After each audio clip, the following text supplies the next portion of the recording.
Welcome back to Metal Band's Chronicles, where metal lives. That's right, we are back for an anniversary review of sorts. You know, this would be this band's sophomore follow-up to their 1994 debut album Lunar Strain, their 1994 EP, early 95 EP release of Subterranean. You know, and of course at first this band started out as just a project, and you know, obviously would turn into a full-time band, and this band would become quite big and unfortunately change musical directions down the road, but we're not going to talk about that. We're going to talk about their glory days when they were innovators, you know, and a melodic death metal band. That's right. We're talking about Gothenburg, Sweden's In Flames, with an album that came out on February 20th of 1996 on Nuclear Blast Records. That's right. Classic melodic death metal right here. Now, you know, we're going to go into the lineup real quick. That's right, because In Flames has a way different lineup now. Obviously, the original co-founding member, Jesper Stromblad, who was on guitars, obviously is no longer in the band. So now we're going to go into talking about what the lineup was at the time. You got Anders Fridden on lead vocals, his first album with the band, coming from Dark Tranquility and Ceremonial Oath. You got Glenn Lundstrom on lead guitars, who's still in the band to this day, the only two remaining members from the Jester Race days. And of course you got Jesper Stromblad on rhythm guitars and acoustic guitars and backup keyboards. You got Jonan Larson on bass and backing vocals, and you got Bjorn Gulate on drums and additional guitars. I know I probably butchered all of those names, but you know what? I'm not from Gothenburg, Sweden, and I don't speak Swedish. So you got Fredrik Norstrom producing the album, recorded at Studio Fredman in 1995. And you got guest appearances by Oscar Jack, who was a part of Hammerfall, and it's still a part of Hammerfall, doing a vocal appearance on Dead Eternity. You know, that's pretty much it, you know. Now, we're going to get into the album, why this album is iconic. Well, for one, it definitely paved the way for melodic Swedish death metal. You know, especially back in the mid-90s, you know, when a lot of death metal that was coming out was just straightforward, brutal death metal, you know.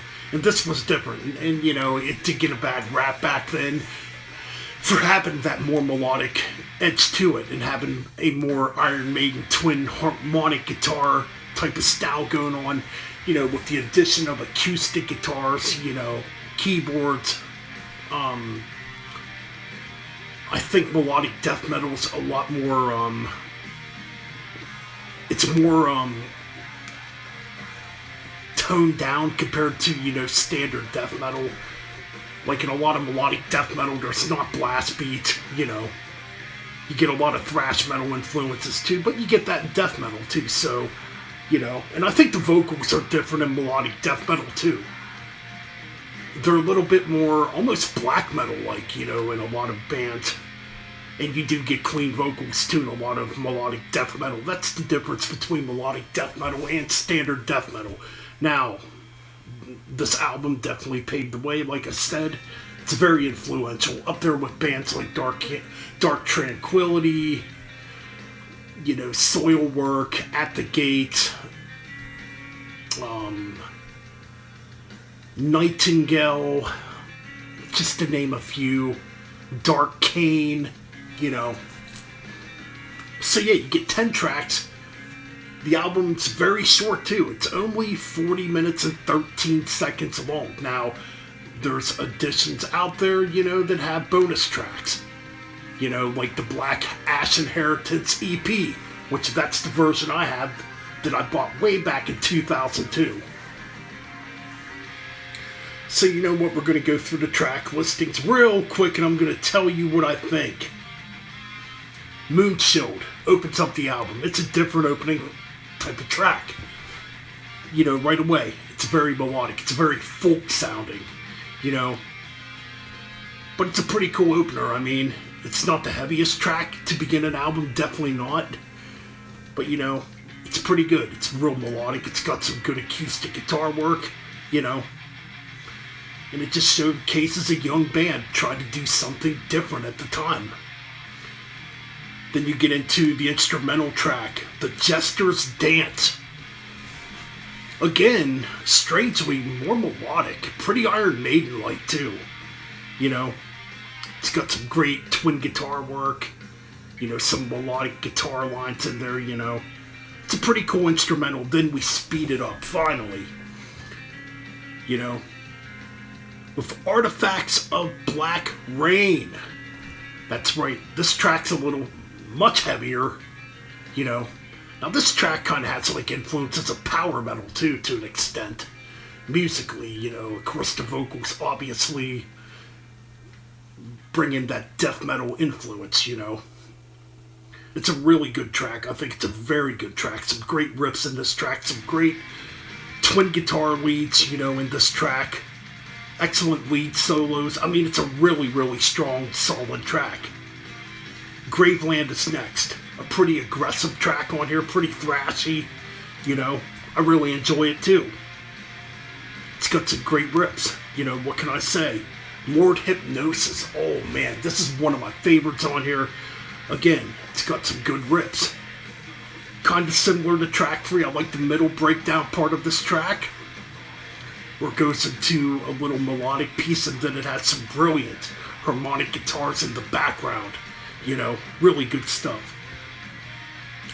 Dead Eternity. Now this track, in the beginning, has a black metal influence, yes. Now Dead Eternity was originally on the reissue versions of Subterranean, yes. This track was actually recorded around that time. And they are definitely different, where the original has more of a standard tuning feel to it, you know what I mean? And on, you know, the Jester Race, it's tuned down. So yeah, it's definitely heavier and darker sounding. Really, really strong track in my opinion. Then we get into the title track, The Jester Race. The Jester Race, excuse me. Excellent track. Just another excellent, phenomenal track, man. I mean, really good stuff, man. I'm telling you. Really, really good stuff. December Flowers next. Again, another strong track. Another strong, solid track. I'm telling you. Just excellent, you know. Both tracks are killer, man. I love the beginning of the Jester Race. It has a really cool beginning, you know. Then we get into the instrumental Wayfarer. However you pronounce it, Wayfarer. Yeah, it's an instrumental track. Really interesting. Some brilliant, beautiful, harmonic guitars in this track, man. It's some excellent guitar solos too in this. It's pretty progressive sounding too. Like I can hear influences of Thin Lizzy and a little bit of Rush in this. Yes. It's a really, really good instrumental. Then we ended off with Dead, God, and Me. Again, another older track, you know. It came from the Subterranean sessions also. You know, it had a different title to it. And yeah, it's a very thrashy song. It's really good. You know, It's a great way to end this great album, yes. You know what? This album's a freaking masterpiece. 25 years later, it still sounds freaking killer.